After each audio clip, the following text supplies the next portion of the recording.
পাঁচটা প্রশ্নের জবাব না দেওয়া পর্যন্ত একটা কদম কেউ আগাইতে পারবে না। এ মুসলমান, ওই দিনের ক্ষমতা একমাত্র আল্লাহর। আল্লাহ রাব্বুল আলামিন বলবেন লিমানিল মুলকুল ইয়াউম, আজকের দিনের রাজত্ব কার? ও আমার বন্ধুরা, আল্লাহ যে বলবেন আজকের দিনের রাজত্ব কার, এই প্রশ্নের জবাবটাও কোনো মানুষের পক্ষে দেওয়ার সাহস থাকবে না। আল্লাহ নিজেই জবাব দিয়ে বলবেন লিল্লাহিল ওয়াহিদিল কাহার, একমাত্র মহাপরাক্রমশালী আল্লাহর। ও মুসলমান, পাঁচটি করে প্রশ্নের জবাব দিতে হবে।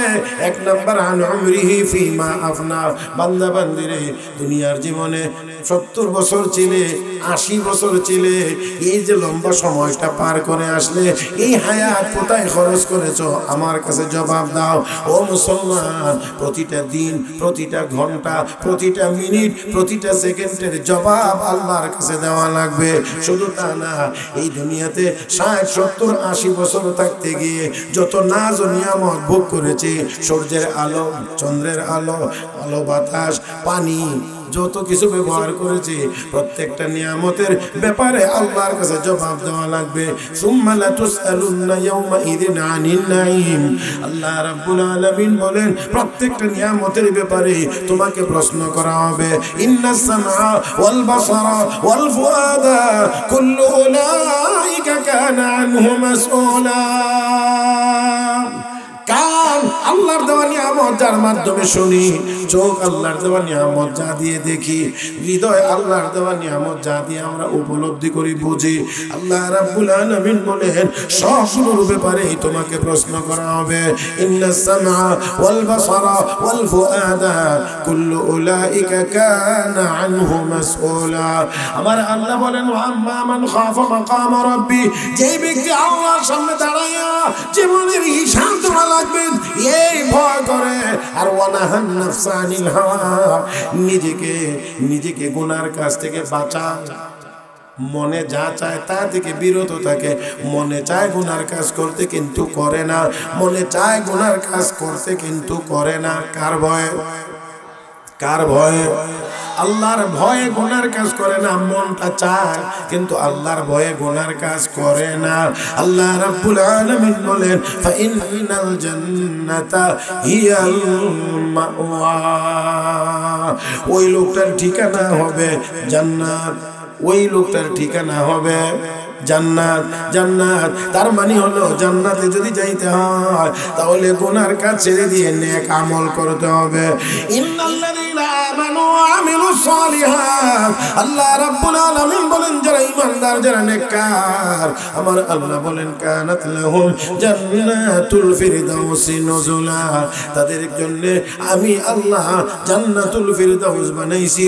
ওই জান্নাতুল ফিরদাউসের মেহমান হবে ঈমানদার এবং নেককার মানুষেরা। জোরে কোন আলহামদুলিল্লাহ।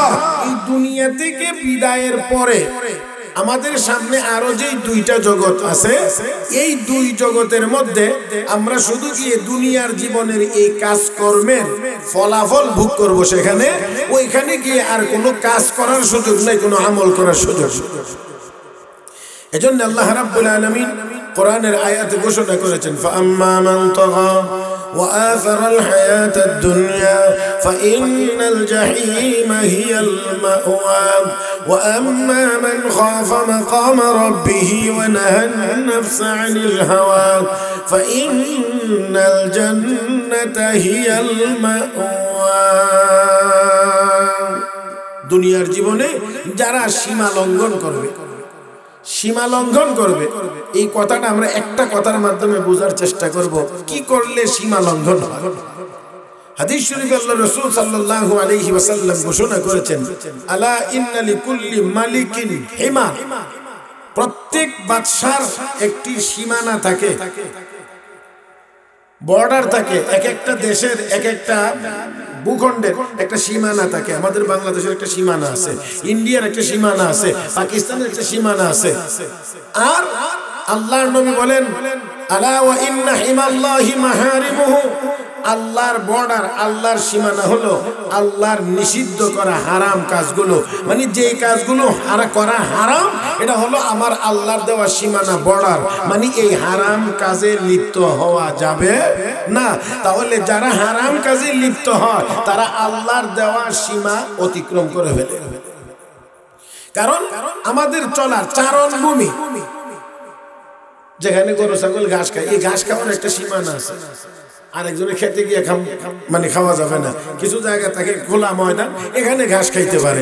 তাহলে এবার একটু খেয়াল করে দেখেন, যদি এই সীমানা অতিক্রম করে কারো খেতে গিয়ে গরু মুখ দেয়, তাহলে গরুর শাস্তি যেমন তেমনই হোক না কেন, গরুর মালিকের তো শাস্তি নিশ্চিত।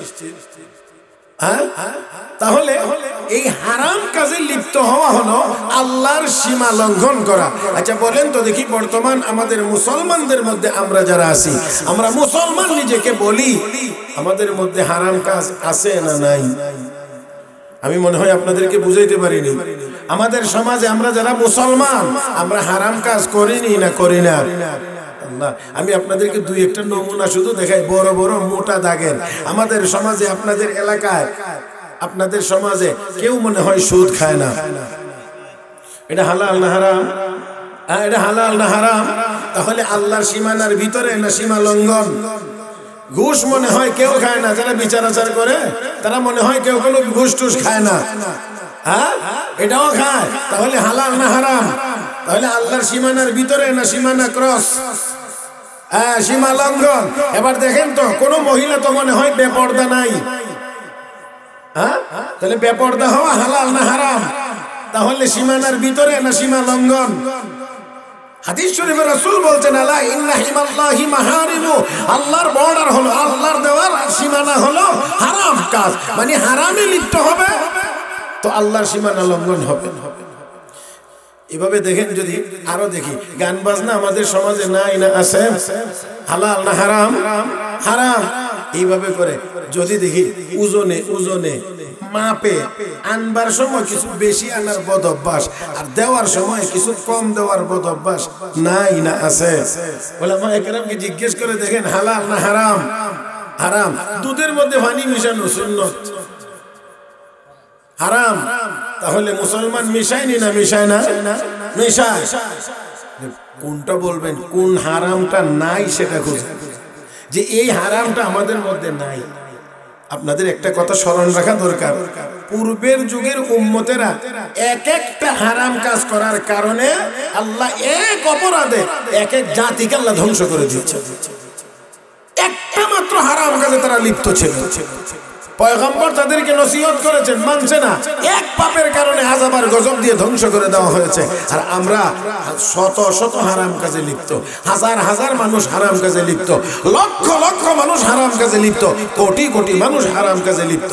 কিন্তু তারপরেও আল্লাহ আমাদেরকে পুরাপুরি ধ্বংস করেন না। না করার অন্যতম কারণ হলো, আমার আপনার নবী দোয়া করে গেছেন, আল্লাহ পূর্বের যুগের উম্মতকে একসাথে আযাব দিয়ে যেমনি ধ্বংস করে দিয়েছে না, আমার উম্মতকে এইভাবে একসাথে আযাব দিয়ে ধ্বংস করে দিও না। ওই নবীর দুয়ার বরকতে আল্লাহ এখনো আমাদেরকে বাঁচাইয়া রাখছেন। আর না হইলে আমরা এতদিন বেঁচে থাকার কথা না। তারপরেও আল্লাহ মাঝে মাঝে একটু একটু একটু একটু দিয়ে দিয়া আমাদেরকে একটু সতর্ক করেন, সাবধান করেন, সাবধান করেন, ও বান্দা বান্দি সতর্ক হও। কিন্তু আমরা সতর্ক হই না, বরঞ্চ বলা যায় আরো আরো বেশি গুনার কাজ হয়। মানুষ পানিতে ডুবে যায়, বন্যা হয়, আর এক শ্রেণীর মানুষ দেখবেন এই বন্যার পানির উপর দিয়া নৌকা চালায় আর গান বাজনা নিয়ে ব্যস্ত থাকে। এটা আপনারা হয়তো কেউ দেখেন নাই আর কি, দেখছেন? মানুষ ডুবে যায়, ঘর বন্দি মানুষ, পানি ঘরের ভিতরে পানি ঢুকছে, এই মানুষগুলো দুঃখ দুর্দশা কে দেখে? আর এরা এই পানি হয়ে এখানে মাশাআল্লাহ নৌকার উপরে ডেক্সের নিয়ে নাচানাচি, যত গান বাজনা অশ্লীল কাজ আছে সেই কাজগুলো করে। তার মানে পাপের মাধ্যমে আরো শাস্তিকে দাওয়াত করা হয়। মানে আমরা উদ্দেশ্য শাস্তি হইতেছে না, আরো দেন। এই হলো আমাদের বর্তমান অবস্থা। আল্লাহ রাব্বুল আলামিন তাই বলেন, ফাআম্মা মান তাগা ওয়া আসারাল হায়াতাদ দুনিয়া ফাইন্নাল জাহিমা হিয়াল মাওয়া।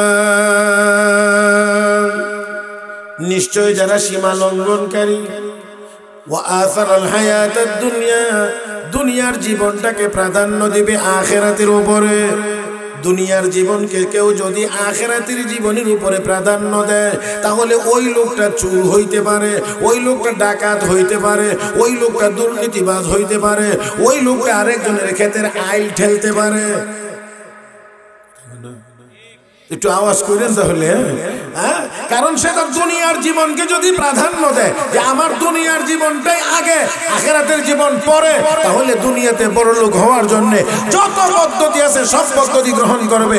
আর কেউ যদি মনে করে না দুনিয়ার জীবন আমার আগে না, আমার আখিরাতের জীবন, আমার জান্নাত ঠিক থাকতে হবে, এবার দুনিয়া থাকলে থাকবে না থাকলে নাই, তাহলে সে আর চুরি করতে পারবে না, ডাকাতি করতে পারবে না, দুর্নীতি করতে পারবে না, ক্ষেতের আইল ঠেলতে পারবে না।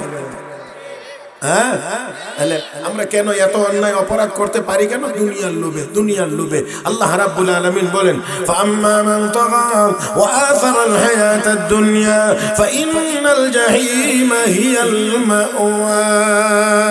দুনিয়াকে প্রাধান্য দিবে, সীমা লঙ্ঘন করবে, আল্লাহর নিষিদ্ধ কাজগুলো করবে, হারাম কাজে লিপ্ত হবে, রব্বে কারীম বলেন ফাইন্নাল জাহিমা হিয়াল মাওয়া, তার ঠিকানা হবে জাহান্নাম, তার ঠিকানা হবে জাহান্নাম। আপনারা একটু আওয়াজ করে বলবেন জাহান্নামে কি কেউ যাইতে চায় আমরা? হ্যাঁ হ্যাঁ, আর একটু আওয়াজ করে বলেন জাহান্নামে কেউ যাইতে চায়? তাহলে হারাম কাজ, হারাম কাজ, মাশাআল্লাহ বলেন হারাম কাজ করা যাবে, হারাম কাজ করা যাবে। এখন করতেছি হারাম আর বলতেছি জাহান্নামে যাব না, করতেছি হারাম কাজ, গুনার কাজেই লিপ্ত, বলতেছি জাহান্নামে যাব না। বর্ষাকাল, আমাদের এদিকে নৌকা চলে না, তো নৌকার মধ্যে কেউ উঠছে, নৌকা ইঞ্জিন স্টার্ট দিছে, নৌকা চলতেছে, এখন নৌকার ভিতরে কেউ বসে থেকে যদি বলে আমি আমি যাব না, আপনাদের কি মনে হয় ওই লোকটার যাওয়া বন্ধ আছে? নৌকা চলতেছে, নৌকার ভিতরে বসা, আর বলতেছে যাব না, বলতেছে যাব না, তাহলে যাওয়া বন্ধ আছে? হ্যাঁ, তো নৌকার ভিতরে বসে যদি বলে আমি যাব না, তার যাওয়া যেমন বন্ধ নাই, তো আমরাও গুনার কাজে লিপ্ত আছি, তার মানে জাহান্নামে যাওয়ার নৌকাতে উঠে বসে আছি, আর নৌকা চলতেছে আর আমরা বলতেছি জাহান্নামে যাব না। তাহলে ওই লোকের যাওয়া যেমন বন্ধ নাই, আমাদেরও জাহান্নামে যাওয়া বন্ধ। আমি আবারও বলবো, একটু কথা বললেন তাহলে আমার কথা বলতে গিয়ে একটু সুবিধা হবে। বলেন দেখি আবারও, আমরা কি কেউ জাহান্নামে যাইতে চাই? জাহান্নাম এটা আমাদের যাওয়ার জায়গা না, জাহান্নাম কোনো ভালো ঠিকানার নাম না। আল্লাহ রাব্বুল আলামিন এই জাহান্নামের বিবরণ দিয়েছেন কোরআন শরীফের অনেক আয়াতে, অনেক আয়াতে। সব আয়াত তিলাওয়াত করাও সম্ভব না, তরজমা করা তো সম্ভবই না। এই জন্য আমি শুধু দুই একটি আয়াত আপনাদের খেদমতে তিলাওয়াত করে শোনানোর চেষ্টা করব, একটু তরজমা করার চেষ্টা করব, এরপরে আমি বলার চেষ্টা করব যে আমরা আমরা আমরা জাহান্নাম থেকে বাঁচতে চাই, আর আমরা জান্নাতে। যারা বলেন নাই তারা যাইতে চান না মনে হয় আর কি। إن جهنم كانت مرصادا للطاغين مآبا لابثين فيها أحقابا لا يذوقون فيها بردا ولا شرابا إلا حميما وغساقا جزاء وفاقا إنهم كانوا لا يرجون حسابا وكذبوا بآياتنا كذابا وكل شيء أحصيناه كتابا فذوقوا فلن نزيدكم إلا عذابا। জাহান্নাম একটা ঘাঁটি বিশেষ, লিত্তাগীনা মাআবা, যারা সীমা লঙ্ঘন করবে তাদের ঠিকানা জাহান্নাম। ওই যে একটু আগে বললাম, আল্লাহ বলেন যারা সীমা লঙ্ঘন করবে দুনিয়ার জীবনকে প্রাধান্য দিবে, এটা হলো ওই সীমা লঙ্ঘনকারীদের ঠিকানা। লা ইয়াযুকুনা ফিহা বারদা ওয়ালা শারাবা, ওই জাহান্নামের ভিতরে কেউ একটু ঠান্ডা পানি পাবে না পান করার জন্য, একটু শরবত পাবে না পান করার জন্য। পানি পানি পানি পানি বলে চিৎকার করবে, চিৎকার করবে, কিন্তু পানি তাকে দেওয়া হবে না। ইল্লা হামিমান, কেবলমাত্র পাবে গরম পানি, ফুটন্ত গরম পানি। সেটাও আবার কেমন গরম? ইমাম কুরতুবী রাহমাতুল্লাহ আলাইহি তাফসীরে কুরতুবীর মধ্যে লিখেছেন, ওই জাহান্নামীদের জন্য যে গরম পানিটা হবে, এখান থেকে যদি এক ফোঁটা গরম পানি কোনো পর্বতের ছোড়ায় ছেড়ে দেওয়া হয়, এক ফোঁটা গরম পানির তাপের কারণে গোটা পাহাড়টাই গলে পানি হয়ে যায়। এমন পানি কি আমরা সহ্য করতে পারবো? বলেন না, সহ্য করতে পারবো? এমন পানি কেউ চাই? আল্লাহ বলেন ইল্লা হামিমান ওয়া গাসসাকা, জাহান্নামীদের জন্য কোনো ঠান্ডা পানি, কোনো শরবত থাকবে না, শুধু থাকবে গরম পানি, ফুটন্ত গরম, এবং থাকবে গাসসাক। ও মুসলমান, গরম পানি আমরা সহজেই বুঝে গেলাম, পানিটা গরম। গাসসাক কাকে বলে? মুফাসসিরিনে কেরাম লেখেন, জাহান্নামের আগুনে জ্বলতে জ্বলতে পুড়তে পুড়তে শরীরে পুজ হবে, রক্ত ঝরবে, এমনকি শরীরের গোশত ঘষে ঘষে পড়বে।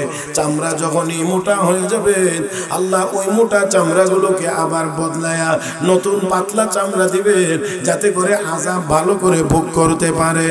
ওই সবগুলো কি একটি জায়গার মধ্যে জমা হবে? যেমন আমরা অনেক সময় টিউবওয়েলের পানি ছাড়ি, সামনে একটা গর্ত থাকে, ওইখানে গিয়ে পানিটা জমা হয়। আমার ভাইয়েরা, এইরকম করে জাহান্নামীদের ওই রক্ত আর পুজ এবং অন্যান্য খারাপ জিনিসগুলো আস্তে করে খসে খসে গিয়ে ওইখানে জমা হবে। ওই যে জমাটা হবে, এখানে পুজ থাকবে, রক্ত থাকবে, শরীর থেকে খসে পড়া গোশত থাকবে, এই সবটার সমন্বয়ে যেটা তৈরি হবে, এটার নাম হলো গাসসাক। আল্লাহ রাব্বুল আলামিনের কাছে যখন পানি পানি পানি বলে চিৎকার করবে, পানি দেওয়া হবে না, ওই যে গাসসাক ময়লা জমা হয়েছে, এখান থেকে তাদেরকে এনে দেওয়া হবে। বড় দুর্গন্ধ, বড় খারাপ, পান করবার রুচি হবে না, পান করতে চাইবেও না। কিন্তু আল্লাহ রাব্বুল আলামিনের নির্দেশ মোতাবেক ফেরেশতারা জোর করে তাকে হাঁ করাইবে, আর হাঁ করাইয়া ওই পচা পানি, ওই দূষিত জিনিসগুলো যখন ঢেলে দিবে, প্রচন্ড গরম, ভিতরে যাবে, পিপাসা নিবারণ হবে না, উল্টা ভিতরে যা থাকবে সবগুলোকে গালাইয়া, ও মুসলমান, পুড়াইয়া পিছনের রাস্তা দিয়ে আবার বের করে দেবে, আবার ওইগুলো গিয়ে জমা হইতে থাকবে। ও মুসলমান, আল্লাহ রাব্বুল আলামিন বলেন, ও দুনিয়ার মানুষ, ভালো করে শোনো, ওই জাহান্নামটা হলো সীমা লঙ্ঘনকারীদের ঠিকানা। ওইখানে তারা এখানে থাকবে, আর ওই আযাবের সম্মুখীন হবে, পানি পাবে না, ওইখান থেকে ফুটন্ত গরম পানি, ফুটন্ত গরম পানি এবং গাসসাক তাদেরকে পান করতে দেওয়া হবে। ও ভাইরা, ও বন্ধুরা, বলতে চাই, আমরা কি এমন নিকৃষ্টতম জায়গায় যাইতে কেউ রাজি আছি? না, কেউ রাজি না, কেউ যাইতে চাই না। যদি যাইতে চাই না, রাজি না, তাহলে অবশ্যই কোনো গুনাহের কাজ করা যাবে, কোনো গুনাহের কাজ করা যাবে না। যদি গুনার কাজ করেন, অবশ্যই সেখানে যাওয়া লাগবে। আর যদি গুনার কাজ থেকে বিরত থাকা যায়, বেঁচে থাকা যায়, তাহলে আল্লাহ রাব্বুল আলামিন হয়তো আমাকে আপনাকে দয়া করবেন। ও মুসলমান, তাই আসুন আল্লাহ রাব্বুল আলামিন পরের আয়াতে বলেন, ওয়া আম্মা মান খাফা মাকামা রাব্বিহি ওয়া নাহা النفس عن الهوى فإن الجنة هي المأوى।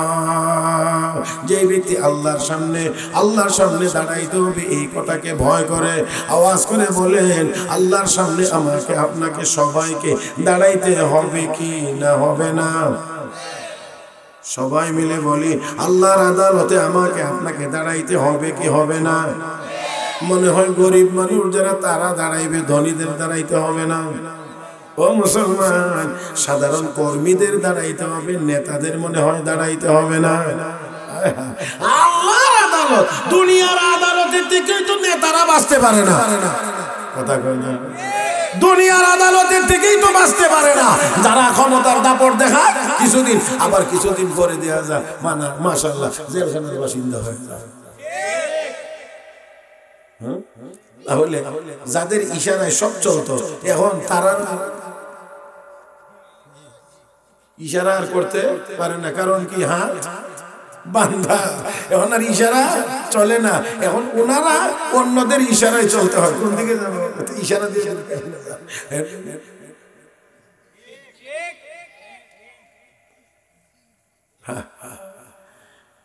তারপরেও মানুষ বোঝার চেষ্টা করে না, তারপরেও বোঝার চেষ্টা করে না। চোখের সামনে মানুষ মরে যাচ্ছে, এর চেয়ে বড় আর বাস্তব তো আর কোনো কিছু নেই। চোখের সামনে মারা গেছে, দাদা গেছে, বাবা গেছে, ভাই গেছে, বড় ভাই গেছে, ছোট ভাই গেছে, ছেলে গেছে, এমনকি নাতিও গেছে। অনেক দাদা এমন আছে যার নাতি মারা গেছে তার হাতে। তাহলে একটু কি এখান থেকেও কি আমাদের একটু শিখবার মতো কিছু নাই? যে সবাই তো চলে যাইতেছে। আচ্ছা দেখেন তো, এই যে দুনিয়া, এই যে আমাদের বাড়ি ঘর রাস্তাঘাট যা কিছুই বলি, সবকিছু দিন দিন উন্নত হইতেছে। একসময় সনের ঘরে মানুষ থাকতো, পরে টিনের ঘরে থাকে, এখন আস্তে আস্তে ওয়াল শুরু হয়েছে, অনেক বাড়ি ঘর এখন পাকা হয়ে যাচ্ছে। কি বলেন, ঠিক না? তাহলে আস্তে আস্তে উন্নতি হইতে আছে। উন্নতি হইয়া কই আছে? আছে এখানে নাকি? আছে জায়গাতে, কিন্তু এই বাড়িতে যারা থাকতো তারা কিন্তু নাই। 50 বছর আগে যদি কেউ মরে থাকে, আর এই 50 বছর আগে মরে যাওয়া মানুষটাকে যদি এখন জীবিত করে বাংলাদেশে উঠানো যায়, সুনামগঞ্জে নিয়ে ছেড়ে দেওয়া যায়, দিরাই রাস্তার মুখে নিয়ে যদি ছেড়ে দেওয়া যায়, এটা আমার দেশ না, এটা আমার জেলা না, আমি এই দেশে ছিলাম না। বুঝছেন না মনে হয়? 50 বছর আগে যে লোকটা মারা গেছে, তারে যদি এখন কবর থেকে উঠায়া সুনামগঞ্জে নিয়ে দেওয়া হয়, বলে এটাই তোমার জেলা শহর সুনামগঞ্জ, তো কইবো না না না, এটা না, আমি বলে কেন? এত বড় বড় বিল্ডিং ছিল না, এত বড় ব্রিজ ছিল না, এত বড় এটা ছিল না, ওইটা ছিল না, এটা আমার দেশ না। বিশ্বাসই করতে পারবে না। কিন্তু সব কিন্তু জায়গাতেই আছে। কিন্তু এই জায়গাতে যারা ছিলেন তারা কিন্তু কি কোন মুরব্বী তারা আসেনি? সাসামি আমনের বাপ আসেনি? হ্যাঁ, নাই তো মুরব্বীর বাপ হই নাই, তো দাদার তো জিগাই লাভ নাই। কথা বাপ হই যখন নাই, তো দাদার কথা তো জিগাই লাভই নাই। কথা বলেন, ঠিক না? তাহলে চলে গেছে, সব কিন্তু জায়গাতেই আছে, সব কিন্তু। অথচ সবাই কিন্তু এই জায়গার উপরই মেহনত করতেছে নাকি? এই জায়গার উপরই মেহনত করতেছি। কেউ সনের ঘর বানাইছি মেহনত করে, কেউ মেহনত করে টিনের ঘর বানাইছি, কেউ মেহনত করে আধা পাকা, কেউ মেহনত করে পুরা বিল্ডিং। আচ্ছা দেখেন, আস্তে আস্তে হইতে হইতে মনে করেন আপনার আরেকটা ঘর আছে, এটাও পাকা, আপনার ভাইয়ের ঘর এটাও পাকা, আপনার আত্মীয় স্বজন সবাই পাকা, পুরা গ্রামের মধ্যে কোনো কাঁচা ঘর নেই, সবাই বিল্ডিং। একেবারে ইউনিয়নেও নাই, থানাতেও নাই, জেলাতেও নাই, বিভাগেও নাই, সারা দেশেও নাই, সারা পৃথিবীতে একটা কাঁচা ঘর নাই, সব পাকা হয়ে গেছে। মনে করেন না কিছুক্ষণের জন্য সব হয়ে গেছে। তো হয়ে গেলে কি হয়েছে আর কি হবে? একটা সময় চলে গেলে আল্লাহ বলবেন, ইসরাফিল, দুনিয়ার বিশাল মেয়াদ শেষ হয়ে গেছে, এবার তুমি বলো। তাহলে সবার মেহনতের দ্বারা দুনিয়া সর্বোচ্চ সুন্দর হবে। সুন্দর কি? সারা পৃথিবী মনে করেন বিল্ডিং এ ভরপুর, রাস্তাঘাট, ব্রিজ, কালভার্ট যা যা দরকার সব পুরা সাজানো হয়েছে। এবার আল্লাহ বলবেন, ইসরাফিল, তখন কি হবে? আপনাদের বিল্ডিংটা জায়গাতেই থাকবে, আপনাদের বাড়িঘর ঠিক থাকবে না? হ্যাঁ, তাহলে কি হবে? সব القارعة ما القارعة وما أدراك ما القارعة يوم يكون الناس كالفراش المبثوث وتكون الجبال كالعهن المنفوش। আল্লাহ কয়, ইসরাফিল ফেরেশতা যখন সিংহায় ফু দিবে, পাহাড়গুলো, আপনার বাড়িঘরগুলো না, পাহাড়গুলো তুলার মতো উড়তে থাকবে, তুলার মতো উড়তে থাকবে। পাহাড়ই যদি তুলার মতো উড়ে, তো আপনার আমার বাড়িঘর কেমন করে উড়বে এটা নিজেরা একটু আন্দাজ করেন। পাহাড়গুলোর কথা আল্লাহ বলেছেন, তাকুনুল জিবাল, একটা পাহাড় কত বড়, কি পরিমাণ ওজন, কি পরিমাণ শক্তিশালী, যে পাহাড় দিয়ে আল্লাহ জমিনকে স্থিতিশীল করেছেন। ওয়াজআলনাল জিবালা আওতাদা, রব্বে কারীম কয়, লোহা যেমন পেরেক মারলে যেমন কাঠ শক্ত হয়ে থাকে, আমি আল্লাহ এই জমিনের মধ্যে বড় বড় পাহাড় দিয়ে জমিনকে স্থিতিশীল করেছি, লোহা মারছি যাতে করে জমিন নড়াচড়া না করে। নড়াচড়া যদি করতো এই বিল্ডিং বানাইতে পারতেন না। আর বিল্ডিং বানাইবেন তো পরে, নিজে তো ঠিক মতো হাঁটতেই পারতেন। সেই পাহাড়গুলো তোলার মতো উড়বে, কেমন হবে ওই দিনের দৃশ্যটা? একটু সামান্য আল্লাহ রাব্বুল আলামিন আয়াতে তার বিবরণ দিয়েছেন অবস্থাটা কেমন হবে।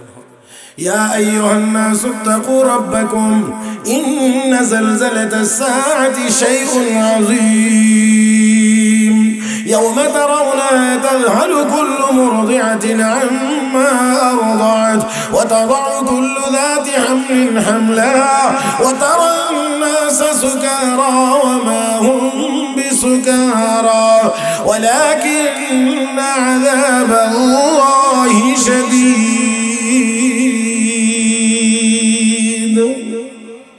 আল্লাহ রাব্বুল আলামিন বলেন, এ দুনিয়ার মানুষ, ভয় করো তোমাদের রবকে। আওয়াজ করে বলবেন, আমাদের রব কে? জবানটা খুলেন না একটু, কে? আর একটু মহব্বতে বলেন সবাই মিলে, কে? আল্লাহ। তোমাদের রবকে ভয় করো কেন? ইন্না যালজালাতাস সাআতি শাইউন আযীম, কিয়ামতের ভূমিকম্প বড় মারাত্মক, ভয়াবহ। কতটুকু ভয়াবহ আমার আল্লাহ বিবরণ দিয়ে বলেন, ইয়াওমা তারাউনাহা তাযহালু কুল্লু মুরদিআ আম্মা আরদাআত। মা তার সন্তানকে দুধ খাওয়াইতে আছে, কোলে করে নিয়ে। এমন সময় যদি ওই দৃশ্যটা ভেসে উঠে, মায়ের কোল থেকে সন্তান যে কোন ফাঁকে মাটিতে পড়ে যাবে মা টের পাবে না। শুধু এতটুকুই না, আমার আল্লাহ বলেন, ওয়া তাদাউ কুল্লু যাতি হামলিন হামলাহা। মায়ের গর্ভে সন্তান, এটা তো কুলে, আল্লাহ কো মায়ের গর্ভে সন্তান, সেই সন্তানটাই ছুটে পড়ে যাবে, মা টের পাবে না। আল্লাহ রাব্বুল আলামিন বলেন, হাবিব ওয়া তারান নাসা সুকারা, আপনি মানুষকে দেখবেন মাতাল অবস্থায় ঘোরাফেরা করছে, ওমা হুম বিসুকারা, আসলে তারা মাতাল না। তাহলে এমন হবে কেন? ওয়ালাকিন্না আযাবাল্লাহি শাদীদ, ওই দিন তারা আল্লাহর ভয়াবহ আযাব সচক্ষে দেখতে পাবে। আল্লাহ আমাদেরকে সেই আযাব থেকে হেফাজত করুন। আরো মহব্বতে বলি আমিন। তো আল্লাহ রাব্বুল আলামিন বলেন, ওই জাহান্নাম, এটা হলো ফাসিক ফুজ্জার কাফের বেঈমানদের ঠিকানা। আমরা তো সেই জাহান্নামে কেউ যাইতে চাই না, আমরা সেই জাহান্নামে কেউ যাইতে চাই না। শুধু আযাব আর আযাব, আযাব আর আযাব। এখানে একটু পানির ব্যবস্থা নাই, একটু ঠান্ডা পানির ব্যবস্থা নাই, একটু শরবতের ব্যবস্থা নাই, আছে ফুটন্ত গরম পানি, আছে গাসাক। এমন জাহান্নামে আমরা কেউ যাইতে চাই না। এই জাহান্নাম থেকে আল্লাহ যেন আমাদেরকে হেফাজত করেন। হ্যাঁ, তবে কি না বলছিলাম, জাহান্নাম থেকে যদি বাঁচতে হয় তাহলে কি ছাড়তে হবে? আসতে করেন কিন্তু, হ্যাঁ, কি ছাড়তে হবে? গুনাহ ছাড়তে হবে। আমরা গুনাহও করি, আবার জান্নাতের আশাও করি। জান্নাত মানে জাহান্নামে যাব না, গুনাহও ছাড়ি না। এটা কেমন হয়? মান্দার গাছ চিনেন নি আপনারা? মান্দার গাছ লাগায় আর আশা করে কাঁঠাল খাবে। হ্যাঁ, মান্দার গাছ লাগায় কাঁঠাল আশা করা যায় না, কোনোদিন পাওয়াও যাবে না। গুনার কাজ করব, নেক আমল করব না, জাহান্নামে যাব না, এমন আশা করাটাও সঠিক আশা হবে না। আমার বন্ধুরা, যদি জাহান্নাম থেকে বাঁচতে হয়, রব্বে কারীম বলেন, ও আম্মা মান খাফা মাকামা রাব্বিহি, আল্লাহর সামনে দাঁড়াইতে হবে, রবের সামনে দাঁড়াইতে হবে, জবাব দিতে হবে। এই ভয়টা যার হৃদয়ের ভিতরে থাকবে, আল্লাহর আদালতে আমাদের সবাইকে দাঁড়াইতে হবে, কি হবে না? সবাইকে, ধনী বলেন, দরিদ্র বলেন, গরিব বলেন, আর নেতা বলেন, কর্মী বলেন, অফিসার বলেন, পিয়ন বলেন, সবাইকে আল্লাহর আদালতে দাঁড়াইতে হবে। ও মুসলমান, শুধু দাঁড়ানো না, আমার নবী বলেন, 5টি প্রশ্নের জবাব না দেওয়া পর্যন্ত একটা কদমও কেউ সামনে আগাইতে পারবে। 5টা প্রশ্নের জবাব না দেওয়া পর্যন্ত একটা কদমও কেউ আগাইতে পারবে না। হে মুসলমান, ওই দিন কারো কোনো ক্ষমতা চলবে? ওই দিনের ক্ষমতা একমাত্র কার? ওই দিনের ক্ষমতা একমাত্র আল্লাহর। আল্লাহ রাব্বুল আলামিন বলবেন, লিমানিল মুলকুল ইয়াউম, আজকের দিনের রাজত্ব কার? ও আমার বন্ধুরা, আল্লাহ যে বলবেন আজকের দিনের রাজত্ব কার, এই প্রশ্নের জবাবটাও কোনো মানুষের পক্ষে দেওয়ার সাহস থাকবে না। আল্লাহ নিজেই জবাব দিয়ে বলবেন লিল্লাহিল ওয়াহিদিল কাহ্হার, একমাত্র মহাপরাক্রমশালী আল্লাহর। ও মুসলমান, 5টি করে প্রশ্নের জবাব দিতে হবে। 1 নাম্বার আন উমরিহি ফিমা আফনা, বান্দা বান্দিরে দুনিয়ার জীবনে 70 বছর ছিলে, 80 বছর ছিলে, এই যে লম্বা সময়টা পার করে আসলে এই হায়াত কোথায় খরচ করেছো আমার কাছে জবাব দাও। ও মুসলমান, প্রতিটা দিন, প্রতিটা ঘন্টা, প্রতিটা মিনিট, প্রতিটা সেকেন্ডের জবাব আল্লাহর কাছে দেওয়া লাগবে। শুধু তা না, এই দুনিয়াতে 60, 70, 80 বছর থাকতে গিয়ে যত নাজ ও নিয়ামত ভোগ করেছে, সূর্যের আলো, চন্দ্রের আলো, আলো বাতাস, পানি, যত কিছু ব্যবহার করেছে প্রত্যেকটা নিয়ামতের ব্যাপারে আল্লাহর কাছে জবাব দেওয়া লাগবে। সুম্মা লা তুসআলুন্না ইয়াওমা ইযিন আনিন নাঈম, আল্লাহ রাব্বুল আলামিন বলেন প্রত্যেকটা নিয়ামতের ব্যাপারে তোমাকে প্রশ্ন করা হবে। ইন্নাস সামআ ওয়াল বাসারা ওয়াল ফুআদা কুল্লু উলাইকা কানা আনহু মাসউলা। কান আল্লাহর দেওয়া নিয়ামত যার মাধ্যমে শুনি, চোখ আল্লাহর দেওয়া নিয়ামত যা দিয়ে দেখি, হৃদয় আল্লাহর দেওয়া নিয়ামত যা দিয়ে আমরা উপলব্ধি করি, বুঝি, আল্লাহ রাব্বুল আলামিন বলেন সবগুলোর ব্যাপারে তোমাকে প্রশ্ন করা হবে। ইন্নাস সামআ ওয়াল বাসারা ওয়াল ফুআদা কুল্লু উলাইকা কানা আনহু মাসউলা। আমার আল্লাহ বলেন ওয়া আম্মা মান খাফা মাকাম রাব্বি, যেই ব্যক্তি আল্লাহর সামনে দাঁড়ায়া জীবনের হিসাব দেওয়া লাগবে এই ভয় করে, আর ওয়ানাহান নাফসা আনিল হাওয়া, নিজেকে গুনার কাছ থেকে বাঁচায়, মনে যা চায় তা থেকে বিরত থাকে। মনে চায় গুনার কাজ করতে কিন্তু করে না, মনে চায় গুনার কাজ করতে কিন্তু করে না। কার ভয়ে? কার ভয়ে? আল্লাহর ভয়ে গুনার কাজ করে না, মনটা চায় কিন্তু আল্লাহর ভয়ে গুনার কাজ করে না। আল্লাহ রাব্বুল আলামিন বলেন ফাইনাল জান্নাতা হিয়াল মাওয়া, ওই লোকটার ঠিকানা হবে জান্নাত, ওই লোকটার ঠিকানা হবে জান্নাত। জান্নাত তার মানে হলো জান্নাতে যদি যাইতে হয় তাহলে গুনার কাজ ছেড়ে দিয়ে নেক আমল করতে হবে। ইন্নাল্লাযীনা আমানু ওয়া আমিলুস সালিহাত, আল্লাহ রাব্বুল আলামিন বলেন যারা ঈমানদার, যারা নেককার, আমার আল্লাহ বলেন কানাত লাহুম জান্নাতুল ফিরদাউসি নুজুলা, তাদের জন্য আমি আল্লাহ জান্নাতুল ফিরদাউস বানাইছি। ওই জান্নাতুল ফিরদাউসের মেহমান হবে ঈমানদার এবং নেককার মানুষেরা। জোরে কোন আলহামদুলিল্লাহ। হে মুসলমান, তাহলে আমাদের ঈমান আর আমল বৃথা যাবে না, আমাদের ঈমান আর আমল ফাও, বেকার না। আল্লাহ বলেন ঈমানদার হও, নেককার হও, তাহলে জান্নাতুল ফিরদাউসের মেহমান হতে পারবা। এমন না যে আমরা ঈমান আনলাম, নেক আমল করলাম, কিছুই বিনিময়ে পাবো না, এমন না। আল্লাহ বড় বিনিময়ের ঘোষণা দিয়ে রাখছেন। মুহতারাম হাজরিন, মুহতারাম হাজরিন, তাহলে আল্লাহর আযাবকে ভয় করে গুনার কাজ ছেড়ে দিতে হবে, আল্লাহর সামনে দাঁড়াইতে হবে। ছোট্ট একটা ঘটনা আপনাদেরকে শুনাইতে চাই। কোরআন শরীফে একটি আয়াতের ভিতরে একটা শব্দ আছে ওয়াজাল কিফ, ওয়াজাল কিফ। এই আয়াতের ব্যাখ্যা করতে গিয়ে আল্লামা মুফতি শফি রহমাতুল্লাহ আলাইহি ছোট্ট একটা ঘটনা খুব সুন্দর লিখেছেন। এক ব্যক্তির নাম ছিল কিফিল। পূর্বের যুগের কোন এক নবীর উম্মতের সময়ে লোকটার নাম ছিল কিফিল। কিফিল ছিল বড় খারাপ মানুষ, খুব দুশ্চরিত্র, টাকা পয়সা ছিল, বিভিন্ন রকমের গুনাহের কাজ করত। আপনারা কিছুটা বুঝে নিতে হবে এই জায়গাটাতে, বিভিন্ন ধরনের গুনার কাজ ছিল। আর একটা কথা মনে রাখবেন, বহু গুনার কাজ আছে, টাকা না হইলে এই গুনার কাজগুলো করাই যায় না। এই জন্য আমাদের দেশেও লক্ষ্য করলে দেখবেন গরিবের ছেলেমেয়েদের চাইতে ধনীর ছেলেমেয়েরা বেশি অপরাধে জড়িত। তার কারণ কি?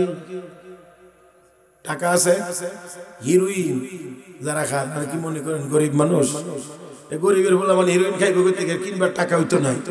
আর যদি তারপরও কোনো কারণে কোনো ফাঁক ফুঁক দিয়ে বন্ধু বান্ধবের খপ্পরে পরে খাওয়া শিখেলা, তাহলে এই হিরোইনের টাকা জুগাইতে গিয়া হে চুরি করবে, ডাকাতি করবে।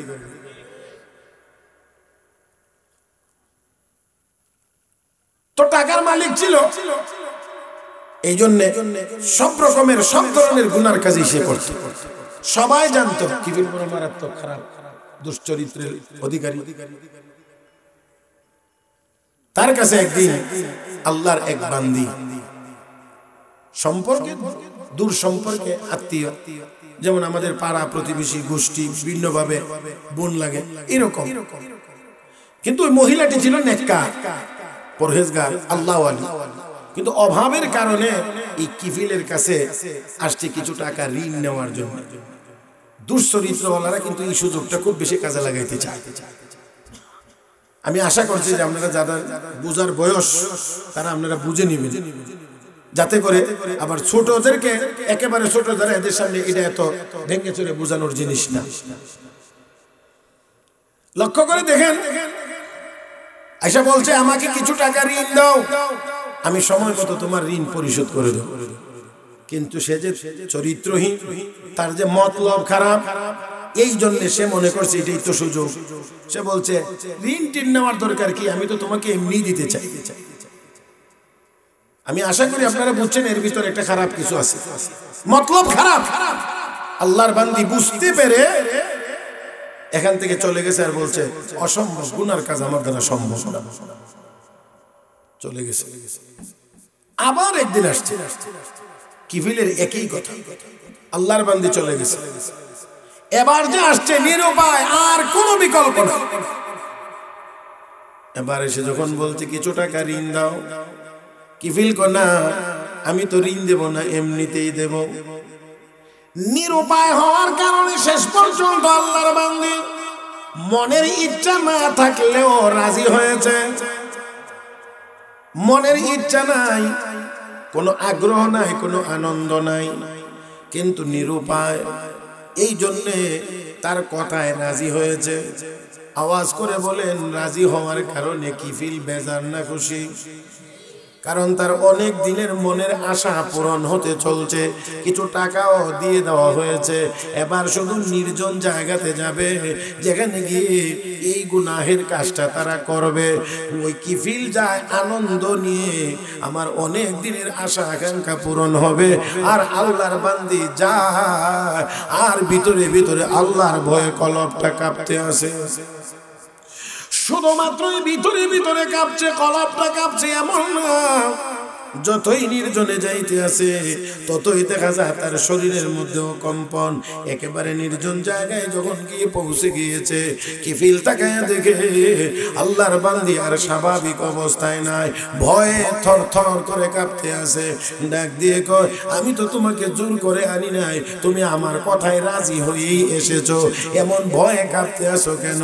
আল্লাহর বান্দি তখন ডাক দিয়ে কয়, ও আল্লাহর বান্দা, কোনোদিন চিন্তাও করি নাই, কোনোদিন কল্পনাও করি নাই, কোনোদিন ভাবি নাই এমন গুনার কাজ আমি করব, কিন্তু আজকে অভাবের কারণে তোমার কথায় রাজি হয়ে গেলাম, আর এই নির্জন জায়গায় চলে আসলাম। আমি এই গুনার কাজ করে যদি মারা যায়, আল্লাহর আদালতে গিয়ে আমি কোন চেহারা নিয়ে হাজির হব? আল্লাহর কাছে গিয়ে আমি কি জবাব দেব? এই ভয়ে আমি আমার শরীরটা কাঁপতেছে, আমি থরথর করে কাঁপতে আছি। আওয়াজ করে বলেন আল্লাহু আকবার। শুধুমাত্র তা নাই, এতটুকু বলেন, ওই আল্লাহর বান্দি এবার শুধুমাত্র নিজেই গুনাহ থেকে বাঁচার ভয়ে কাঁপতেছে তা না, আল্লাহর বান্দি চিন্তা করলেন, আমি তো তার কথা মতো রাজি হয়েই এসেছি, আমার ইচ্ছা থাক আর না থাক, টাকাও আমি গ্রহণ করেছি, এখন তো আমি জোর জবরদস্তি করার কোনো সুযোগ নাই। কিন্তু আল্লাহর বান্দি চিন্তা করলেন, আমি একটু নসিহত তাকে করতে পারি। এই জন্য ওই নির্জন জায়গায় আল্লাহর বান্দি তাকে ডাক দিয়ে কইয়া, আখি ইত্তাকিল্লাহ, হে আমার ভাই, তুমি আল্লাহকে ভয় করো। কাকে? আল্লাহকে ভয় করো। এখানে অন্য কোনো আইন আদালত দেখায় লাভ নাই, পুলিশ দেখায় লাভ নাই, কোনো আইন শৃঙ্খলা রক্ষাকারী বাহিনীর ভয় দেখায় কোনো লাভ নাই। এখানে একমাত্র ভয়, কার ভয় হলে গুনাহ থেকে বাঁচা সম্ভব। এই জন্য আল্লাহর বান্দিকে, ইয়া আখি ইত্তাকিল্লাহ, ও ভাই তুমি ও আল্লাহকে ভয় করো। ও মুসলমান, একটি গুরুত্বপূর্ণ কথা খেয়াল রাখতে হবে, কেউ যদি হক কথা বলে, কি কথা ভালো করে খেলবে, কেউ যদি কথাটা বলে হক, আর বলার নিয়তটা যদি হয় হক, মানে কথাটাও ভালো, নিয়তটাও ভালো, আর যদি হয় হক তরিকা, বলার পদ্ধতিটাও ভালো। কথাটা হক, নিয়ত হক, তরিকা হক। কথা যদি খেয়াল রাখতে পারেন কাজে লাগবে। হক কথা, হক নিয়ত, হক তরিকা। হক কথা, হক নিয়ত, হক তরিকা।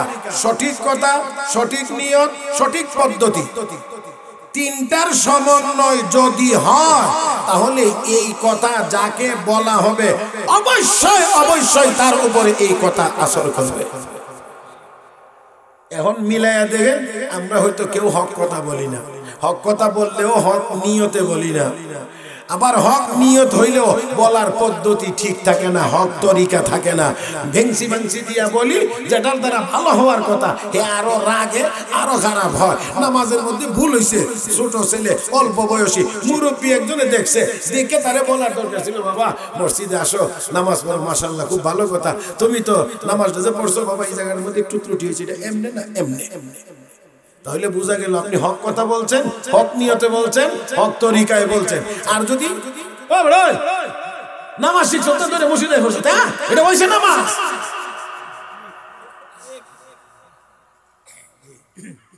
আমি বুঝাইতে পারছি না মনে হয়, এরকম বেবাটা কিছু মুসল্লি আছে কিন্তু।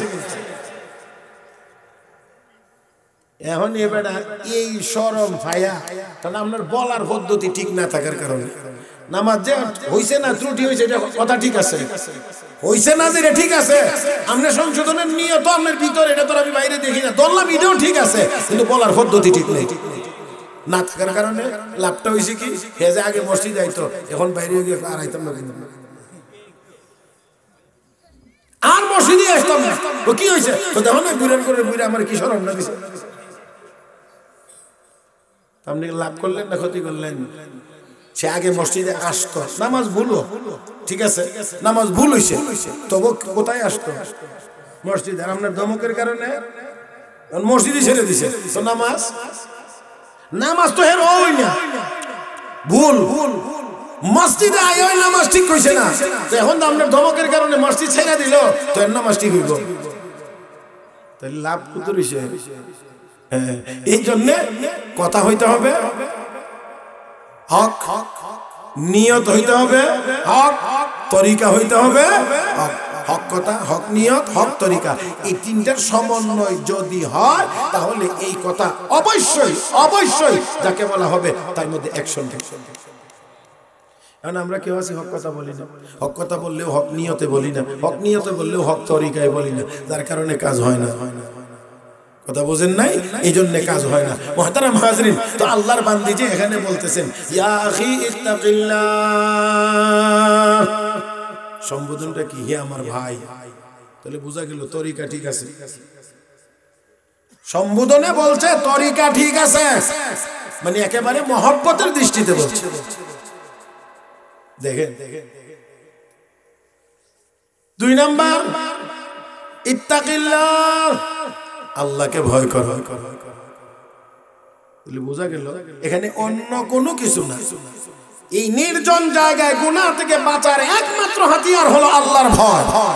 সেজন্য অন্য কোনো কিছু না বলে জায়গায় বলেছেন আল্লাহকে ভয় করো। আর আল্লাহকে ভয় করো বলাটা এই মুহূর্তে অবশ্যই তার গুনাহ থেকে বাঁচার জন্য এই নিয়তেই বলছেন। যেই মাত্র এই কথা বলছেন হে ভাই আল্লাহকে ভয় করো, বলা মাত্রই কিফিলের মধ্যে এবার একটা ভাব, একটা ধাক্কা। যে কিফিল এতক্ষণ আনন্দিত ছিল সেই কিফিল এখন গভীরভাবে চিন্তায় মগ্ন হয়ে গেছে। আর একটু জোরে, এখন আর আগের আগ্রহ আর স্পিড দেখায় না। শুধুমাত্র এতটুকুই না, এমন একটা অবস্থা সৃষ্টি হয়েছে তার ভিতরে, এখন ডাক দিয়ে গো আল্লাহর বান্দি যাও যাও, তোমার সাথে আমি আর গুনার কাজ করব না, টাকাগুলো ফেরত নেব না, তোমাকে এমনিতেই দিয়ে দিলাম, তুমি চলে যাও। তবে যাওয়ার আগে একটা কথা শুনে যাও, শুধুমাত্রই আজকের এই মুহূর্তে গুনাহটাই ছাড়লাম না, আমি যতটুকু সময় আর দুনিয়ায় বাঁচব আর কোনোদিন কোনো গুনাহের কাজ করব না। আর কোনো গুনার কাজ করব না, এই কথা বলে আল্লাহর বান্দিকে বিদায় করে দিয়ে কিফিল এবার নিজে নিজে শুধু চিন্তা করে আর নিজেকেই ধিক্কার জানাইতে আসে। আর বলছে কিফিল রে, জীবনে কতবার কত গুনার কাজ করলে, একবারও তো তোর মধ্যে কোনো অনুশোচনা আসলো না, তোর মধ্যে একটু ভয় আসলো না, তুই আল্লাহর নাফরমানি করলে, এত গুনার কাজ করলে। এই কথা বলে বলে নিজেকেই নিজে ধিক্কার জানা আর আল্লাহর দরবারে শুধু চোখের পানি ছেড়ে কান্দে। এ মুসলমান, আল্লাহ রাব্বুল আলামিন তো বান্দার কলবের হালত দেখেন। ইন্নাল্লাহা আলিমুম বিযাতিস সুদূর, আল্লাহ কলবের হালত দেখেন। আল্লাহ রাব্বুল আলামিন বুঝে গিয়েছেন বান্দার কলবের ভিতরে আমার ভয় ঢুকে গিয়েছে, আর গুনার কাজ করবে না, আমার কাছে ক্ষমা চায়। আল্লাহ রাব্বুল আলামিনের কুদরত। ওই রাত্রটাই ছিল কিফিলের জীবনের শেষ রাত। ওই রাত্রটাই ছিল কিফিলের জীবনের শেষ রাত। ওই রাত্রিতেই কিফিল মারা গেছে। দুনিয়ার সব মানুষ, আত্মীয় স্বজন সবাই জানে কিফিল বড় খারাপ, কিফিল বড় খারাপ, কিফিল বড় খারাপ, এটাই দুনিয়ার সবাই জানে। ও মুসলমান, কিন্তু রাতের বেলা যে আল্লাহর আযাবের ভয়ে গুনার কাজ ছেড়ে দিয়ে আল্লাহর কাছে কান্নাকাটি করেছে, তওবা করেছে, এটা তো দুনিয়ার কেউ জানে না। এই জন্য মারা যাওয়ার পরে তো লোকেরা তার দুশ্চর্চা করবে, লোকটা এই খারাপ ছিল, ওই খারাপ ছিল, এই পাপ করছিল, ওই পাপ করছিল, এমন এমন কথা বলে বলে নিজেরাও গুনাহগার হবে। এই জন্য তার এই তওবা আর তাকে যে আল্লাহ ক্ষমা করে দিয়েছেন, এই ক্ষমার সংবাদটা দুনিয়ার মানুষকে জানানোর জন্য ভোর হওয়ার আগে আগে আল্লাহ নির্দেশ দিয়ে বলেন, ফেরেশতারে যাও যাও, আমার বান্দার তওবা আমি কবুল করে ফেলেছি, তার গুনাহ মাফ করে দিয়েছি। দুনিয়ার কেউ তো জানে না, তার ঘরের চৌকাটের মধ্যে গিয়ে লিখে দিয়ে আসো, কদ গফারাল্লাহু লিল কিফিল, মহান আল্লাহ কিফিলের জিন্দেগীর সব গুনাহ মাফ করে দিয়েছে। এখন যারাই আসে ঘরে বাড়িতে ঢুকলেই দেখে লেখা, কদ গফারাল্লাহু লিল কিফিল, কদ গফারাল্লাহু লিল কিফিল, কদ গফারাল্লাহু লিল কিফিল। আল্লাহ কিফিলের জিন্দেগীর সব গুনাহ মাফ করে দিয়েছে। এবার আসুন, বলছিলাম আমরা তো জাহান্নামে কেউ যাইতে চাই না। কোথায় যাইতে চাই বলেন না, কোথায় যাইতে চাই? আল্লাহ বলেন, আম্মা মান খাফা মাকাম রাব্বিহি ওয়া নাহান নাফসা আনিল হাওয়া। আল্লাহর সামনে দাঁড়াইয়া জীবনের হিসাব দেওয়া লাগবে, এই ভয় করে যারা নিজেকে কুপ্রবৃত্তি থেকে, গুনার কাছ থেকে বাঁচায়, রব্বে করিম বলেন তার ঠিকানা হলো জান্নাত, তার ঠিকানা হলো জান্নাত। ও মুসলমান, তাহলে আসুন কথা একেবারেই গোছায়া নিয়ে বলার চেষ্টা করি। কথা হলো এই, আমরা জাহান্নামে যাইতে চাই না। যদি জাহান্নামে যাইতে চাই না, জাহান্নাম থেকে বাঁচতে চাই, তাহলে কোনো গুনাহের কাজ করা যাবে না। ইন্নাল্লাযীনা আমানু ওয়া আমিলুস সালিহাত, যদি আমরা জান্নাতে যাইতে চাই তাহলে ঈমান আর নেক আমল লাগবে। নেক আমল লাগবে। কি আমল? নেক আমল। মনে রাখতে হবে, আমার নবী বলেছেন, ইত্তাকিল মাহারিম তাকুন আবাদান নাস। আল্লাহর নবী কো, উম্মত রে, গুনার কাজ, হারাম কাজ ছেড়ে দাও, তাহলে তুমি বড় নেককার। হারাম ছেড়ে দাও, তুমি বড় নেককার, বড় ইবাদত গুজার। ও মুসলমান, তাহলে আগে গুনাহটা ছেড়ে দিতে হবে। কথা ঠিক না? তাহলে যদ্দুর করি ওদ্দুর দিয়েই নাজাতের আশা সহজে করা যাবে। আপনারা খেতে পানি দেন না মাঝে মাঝে? খেতে আগে, এখন তো মেশিনে পানি দেয়, একটু মায়া দয়া কম, কষ্ট কম। আগে মানুষ পানি দিছে, হ্যাঁ ওদ দিয়া না, হ্যাঁ ওদ দিয়া, আর একটা দিছে দাতা দিয়া, কি কইল কোন কোন দিয়া পানি। তো এই সময় পানি দেওয়াটা কষ্টের ছিল। এই জন্য কদ্দুর পানি দিয়ে দিও, যারা পানি দিত এই লোকগুলো খেতে খাইলে দেখে হাঁটত। আর এমনি কি দেখে, কি দেখে, ওই জন্য উত্তরটা খেতের আইলে দিয়ে হাঁটে আর এমনি দেখে। এই ক্ষেতের পানি আমি যে এত কষ্ট করে দিতেছি, এটা আমার খেতে আছে না কোনো ফাঁক ফুক দিয়ে ছিদ্র দিয়ে আরেক খেতে চলে যাইতেছে। পানি যে খেতে আছে এটা দেখার দরকার কি? নাকি দেখবার জিনিসটা তো দিতেছি, খেত থাকবেই খেত, কিন্তু দেখে আসলে যে পানি কোনো পথে জায়গা কিনা। তাহলে ওই জন্য দেখে গিয়ে দেখিয়া করে কি, আগে যদি কোনো দিক দিয়ে দেখা যায় একটু নামে, তাহলে আগে এই ছিদ্রটা বন্ধ করে, যাতে করে আমি কষ্ট করে এক হেওয়াত পানি দিলে যেন এই পানিটা আমার ক্ষেতের মধ্যেই থাকে। এবার দেখেন আপনারা চিন্তা করেন, ক্ষেতের ছিদ্র আছে কয়েকটা, পানি দিতেছেন সারা রাতে, সকালে উঠে দেখবেন যে পানি তো আপনার ক্ষেতে নাই, গেছে অন্য ক্ষেতে। তাহলে আগে ছিদ্রটা বন্ধ করতে হবে। মুহতারাম হাজিরিন, তো আমরাও যদি জান্নাতে যাইতে হয় তাহলে আগে গুনাহের ছিদ্রগুলো সব বন্ধ করে দিতে হবে। তাহলে যদ্দূর দিবেন অদ্দূরেই আপনার খেতে যেমন থাকবে, নেক আমল যদ্দূর করবেন অদ্দূর দিয়েই আপনি জান্নাতে যাওয়ার আশা করতে পারবেন। কিন্তু শর্ত হইলেও গুনাহ থাকতে পারতে। কিন্তু দুর্ভাগ্য আমাদের এখন নেক আমল কোন রকম কিছু কিছু, আর সারা দিন রাত্রি গুনার কাজ, দিন রাত চলছে গুনার কাজ, এমন কি কমলির ভিতরে গিয়াও গুনার কাজ। বুঝলেন না বুঝলেন আমার ভাইরা? এবার আপনারা একটু চিন্তা করেন যে আমরা কি পরিমাণ গুনার কাজের মধ্যে লিপ্ত হয়ে আছি, কি পরিমাণে। আগে একটা সময় ছিল গুনার কাজ করার জন্য নির্দিষ্ট কিছু জায়গায় যাওয়া লাগতো।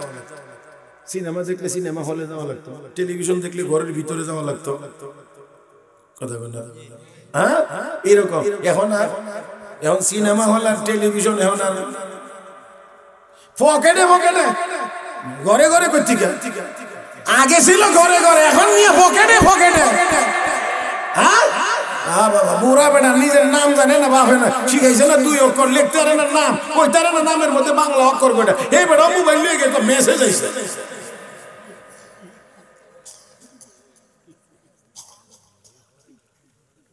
বেজার হয়েছেন মনে হয় না?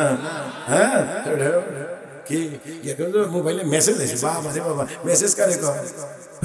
বেটা তোমার আব্বানি কইতারে মেসেজ কারে কয়? মুহতারাম হাজিরিন, গুনাহ এই পরিমাণ বিস্তার করেছে, এই পরিমাণ, যার ফলে হইছেটা কি হইল এখন ব্যক্তি জীবনে শান্তি নেই, পারিবারিক জীবনে শান্তি নেই, সামাজিক জীবনে শান্তি নেই, আন্তর্জাতিক জীবনে অশান্তি, সব জায়গায় অশান্তি। বাড়ির অভাব নাই, গাড়ির অভাব নাই, টাকার অভাব নাই, ক্ষেতের অভাব নাই, ফসলের অভাব নাই, খাওয়ার অভাব নাই, কিন্তু অশান্তি। কোন জায়গা থেকে দেখবেন শান্তি। কারণ গুনাহে কোনোদিন শান্তির ব্যবস্থা করে না।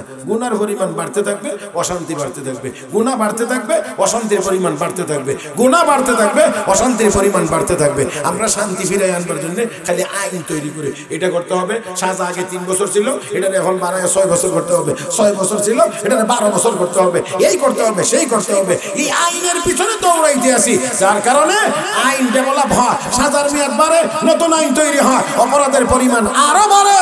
আর আমরা বলতে চাই, কোরআন হাদিস বলে সোজা জায়গাতে ধরো, আসল জায়গা, মানুষের চরিত্র ঠিক করে দাও, তাহলে দেখবে গুনাহ হবে না, অশান্তি হবে না, শান্তির ব্যবস্থা হবে। বিশ্বনবী রাহমাতুল লিল আলামিন নবী মুহাম্মদুর রাসূলুল্লাহ সাল্লাল্লাহু আলাইহি ওয়াসাল্লাম সবার চরিত্রটা বদলাইয়া দিয়েছিলেন। আর আমাদের দেশে দুনিয়াতে বর্তমান দুনিয়ায় স্লোগান কি জানেন নি? দিন বদলের স্লোগান, দিন বলে বদলাইলেন। আমি জিজ্ঞাসিলাম, সূর্য পূর্ব দিক দিয়ে উঠে পশ্চিম দিক দিয়ে ডুবে, মানে আপনারা কোন দিক দিয়ে উঠাইবেন আর কোন দিক দিয়ে ডুবাইবেন, তাহলে বদলানি হবে। দিন যদি বদলাইতে চান তাহলে তো এরকমই কোনো একটা কিছু করতে হবে, পাগলামি ছাড়া আর কিছুই না। দিন আবার বদলায় কেমনে? দিন জায়গাতেই থাকে, মানুষ বদলায়, স্বভাব বদলায়, চরিত্র বদলায়। কথা কয় না কেন? হ্যাঁ, বদলাইতে হবে, আমাদের স্বভাব বদলাইতে হবে। আমি আপনাদেরকে কেমনে বুঝাইতে পারি? আল্লাহ মাফ করুন, বেয়াদবি হলে মাফ করবেন, তারপরও হাদিসে যেহেতু আছে সেই জন্য বলছি। আল্লাহর নবীর কাছে এক লোক গিয়ে কইল, আমি ঈমান আনবো, তবে শর্ত হলো আমার একটা কাজের অনুমতি দেওয়া লাগবে। কি? জি না, আমি ছাড়তে পারবো না। আমরার মতো মৌলভী সাহেবের কাছে আইলে বললাম, তোর ঈমান দরকার নাই, ইসলামের দরকার নেই, যা তুই ঈমান না আনলি, ইসলাম না আনলি, তা আল্লাহ টাকা নেই তোর লাগি। আল্লাহ রাসূল বুঝছেন, নবী তো নবী, ফারাসাতে আম্বিয়া, নবীদের তীক্ষ্ণতা আলাদা। এজন্য নবী কাছে, ঠিক আছে তোমার এটার একটা ব্যবস্থা হইব না, তো তুমি কালেমা পড়ো। কালেমা পড়ছে, আচ্ছা ঠিক আছে, তুমি কি বলছিলে, কোনটা ছাড়তে পারবা না? আমি জিনা ছাড়তে পারবো। আচ্ছা ঠিক আছে, তাহলে তুমি আমার দুই একটা কথার উত্তর দাও। বলে কি? তুমি যে খারাপ কাজটা করবা কোনো না কোনো মহিলার সাথেই তো করবা। বলে হ্যাঁ। এই খারাপ কাজটা যদি তোমার মা কোনো পরপুরুষের সাথে করে, এটা তোমার কাছে কেমন লাগে? তুমি কি এটা মানো যে তোমার মা এই খারাপ কাজটা অন্য একজন পুরুষের সাথে করো? না, এটা মানি না। তোমার মা কেন এটা করবে? আচ্ছা তোমার বোন যদি কারোর সাথে এরকম খারাপ কাজ করে, তাহলে তুমি কি সেটা মানো বা ভালো চোখে দেখো? না, আমার বোন কেন খারাপ কাজ করবে? আচ্ছা তাহলে তোমার খালা না, তোমার ফুফু না, তাহলে তোমার মা এই কাজ করলে তুমি মানো না? তোমার খালা এই কাজ খারাপ কাজ করলে তুমি মানো না? তোমার বোন করলে মানো না, তুমি ফুফু করলে তুমি মানো না? তো তুমি যেই মহিলাটার সাথে খারাপ কাজ করতে যাইবা, সেই মহিলাটা তো হয়তো কারো মা হবে, না হলে কারো বোন হবে, না হয় কারো খালা হবে, না হয় কারো ফুফু হবে। তো এই কাজটা তুমি তার সাথে কেমনে করবে? সাহাবী আবার মাথা নিচু করে দিয়ে কই, ইয়া রাসূলুল্লাহ, আমার বুঝ হয়ে গেছে, আমি আর এই গুনার কাজ কোনোদিন করব না। বদলাইছে কি স্বভাব? আর আল্লাহ কয়, আম্মা মান খাফা মাকাম রাব্বিহি ওয়া নাহান নাফসা আনিল হাওয়া ফাইন্নাল জান্নাতা হিয়াল মাওয়া। আল্লাহ রাব্বুল আলামিন বলেন, আল্লাহর আযাবের ভয়ে যদি গুনার কাজ ছেড়ে দাও, ঠিকানা হবে কি? বলেন না, বলেন না, বলেন। ও মুসলমান, কোথায় ঠিকানা? জান্নাত। আমরা সকলে যাইতে চাই জান্নাতে। জান্নাতে আমার ভাইয়েরা, ওই জান্নাতের ভিতরে হলো আমাদের থাকার জায়গা, আমাদের খাওয়ার জায়গা, আরামের জায়গাটার নাম হলো জান্নাত। আল্লাহ জান্নাত বানাইছেন আরামের জায়গা হিসেবে। এখানে শুধু আরাম, শুধু আরাম, শুধু আরাম। জান্নাতের ভিতরে যেই লোকটা হবে সবচেয়ে দরিদ্র, ওই লোকটার জান্নাত হবে পৃথিবীর 10টার সমান। আর ওই লোকের খাদেমের সংখ্যা হবে, আমার নবী বলেন, 80,000। দুনিয়াটা হবে 10টা দুনিয়ার সমান, খাদেমের সংখ্যা হবে কয় হাজার? 80,000। এই 80,000 খাদেম কি করবে কি না করবে? আমার ভাইয়েরা, আপনি কি করবেন কি না করবেন, রব্বে করিম কোরআনে কারীমের ভিতরে তার বিবরণ দিয়েছেন। সবগুলো বলা সম্ভব হবে না, তবে শুরু দিয়ে একটু সামান্য আপনাদের খেদমতে শুধু পেশ করতে চাই। সূরাতুল ওয়াকিয়ার ভিতরে আল্লাহ রাব্বুল আলামিন অনেকগুলো আয়াতে শুধু ওই জান্নাতের নাজ নিয়ামতের বিবরণ দিয়েছেন। على سرر موضونة متكئين عليها متقابلين يطوف عليهم ولدان مخلدون بأكواب وأباريق وكأس من معين لا يصدعون عنها ولا ينزفون وفاكهة مما يتخيرون ولحم طير مما يشتهون وحور كأمثال اللؤلؤ المكنون جزاء بما كانوا يعملون لا يسمعون فيها لغوا ولا تأثيما إلا قيلا سلاما سلاما وأصحاب اليمين ما أصحاب اليمين في سدر مخضود وطلع منضود وظل ممدود وماء مسكوب وفاكهة كثيرة لا مقطوعة ولا ممنوعة وفرش مرفوعة إنا أنشأناهن إنشاء فجعلناهن أبكارا عربا أترابا لأصحاب اليمين।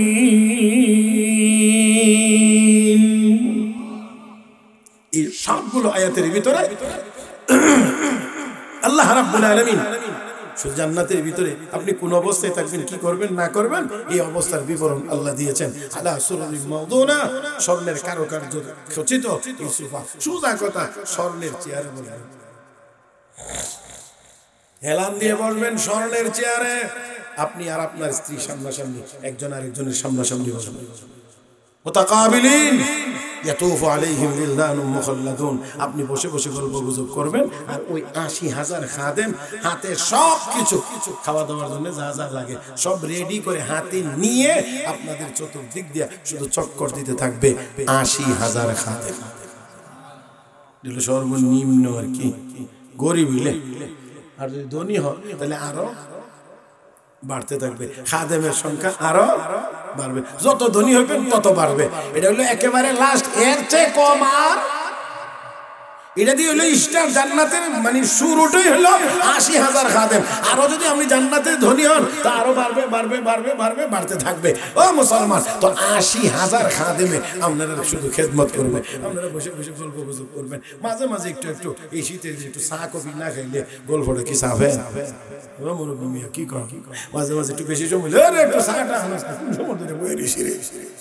তো আল্লাহ ইয়াতুফু আলাইহিম বিলদানুন মুখাল্লাদুন বিআকওয়াবি ওয়া আবারিক, তাদের কাছে কিটলি থাকবে, কিটলি আবার ছোট ছোট পাত্রও থাকবে, গ্লাসও থাকবে, যাতে বড়টা থেকে ঢেলে ছোটটা দিয়ে আপনাদেরকে পান করাইতে পারে। সব কিছু প্রস্তুত অবস্থায় থাকবে। এই ৮০,০০০ খাদেম এরা আবার ছুটি ছাটাতেও কেউ যাবে না।